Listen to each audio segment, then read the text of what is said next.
Rabbi Sai Azoi, a standard Kohen, a Kohen Hediot, based on his high level of Kedusha, he's not allowed to come into contact with any dead person, with the exception of 7 specific close relatives.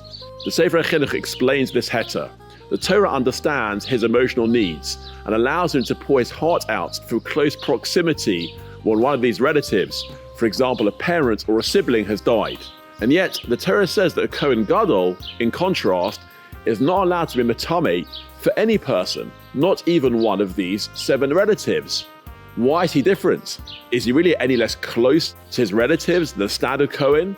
My hi. Rosh Zalman Auerbach was born into a known rabbinic family in the old Yishuv of Yerushalayim in 1910. In fact, he was the first Jewish boy born in the neighborhood of Sharei Chesed, which was founded by his maternal grandfather and namesake, Rosh Zalman Porush.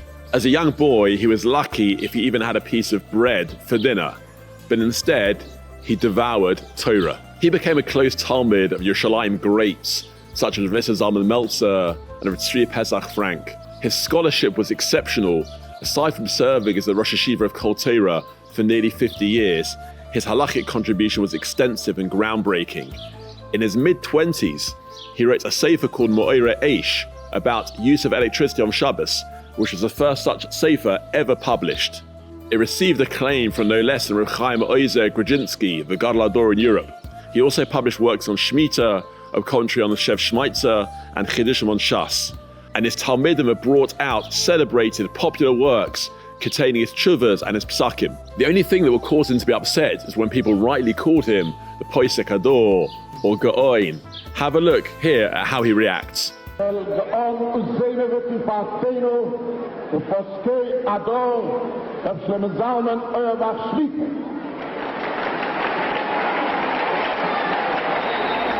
there's another side to his personality, which was an essential part of his Torah greatness. He had an exceptional, genuine love for all Yidden. In Sharei Chesed, a certain young lady who was pregnant tragically lost her husband during Hashana Rishona. When her child was born, Rosh Zalman, the Gadlus Ohr, knocked at her house, entered, and said to her the following thing: "This child, I will be like his father for all intents and purposes. I'll take care of all financial issues and love him like my own. Would it be okay, as his father, if I could give the baby a hug?" Towards the end of his life, Rosh Zalman was too weak to go to shul for slichas, and yet he was seen walking up several flights of stairs to the old age home to go and visit the elderly people there. When someone asked him, "Why have you got the energy for going to visit the old people you don't have for slichas?" he said, "Listen, HaKadosh Baruch Hu, he knows everything. He knows my circumstances, he knows my difficulties. But the people that I visit in the old age home, they don't know anything about my life. And so if I don't go, they might feel neglected."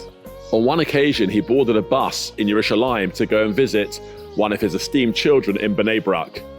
But an hour after he was supposed to arrive, he still wasn't there, causing his son significant concern. It transpired that while the bus was still in Yerushalayim, a certain lady who was very inappropriately dressed got on the bus and went and sat down next to Rosh Zalman. Now, it wasn't really possible for him to stay sitting next to her for the next hour and a half. On the other hand, if he would get up and move to a different seat on the bus, she would be offended. So he simply made it out that his bus stop was coming, still in Yerushalayim, pressed the button, got off the bus, and waited for an hour until the next bus to Bnei Brak arrived, so as to avoid hurting her feelings. This quality is the key to answer our earlier question about the Kohen Gadol. Why is it that he's not metame for anyone, not even one of his 7 relatives? He cares about them less? Explains the Kotzker Rebbe, no. Says the Kohen Gadol is supposed to have a heart that cares equally about all of Klal Yisrael. And if that's true, there's no place for a distinction between some relatives and others. They are all like his children. That was Rosh Zalman. His patira in 1995 attracted what was then the largest ever crowd at a levaya in Eretz Yisrael, somewhere between 300 and 500,000 people. But it wasn't just their number, it was also their makeup. Ashkenazi, Sfardi, Haredi, Modern, Dati Leumi, Hasidish, and everyone there was surprised to see people from a different sector. As far as each person was concerned, Rosh Zalman, with his Kohen Gadol-like qualities, was their rabbi. He belonged to them. In truth, he belonged to all of Klal Yisrael. They were all like his relatives, and there was no room for any distinction. A good Shabbos.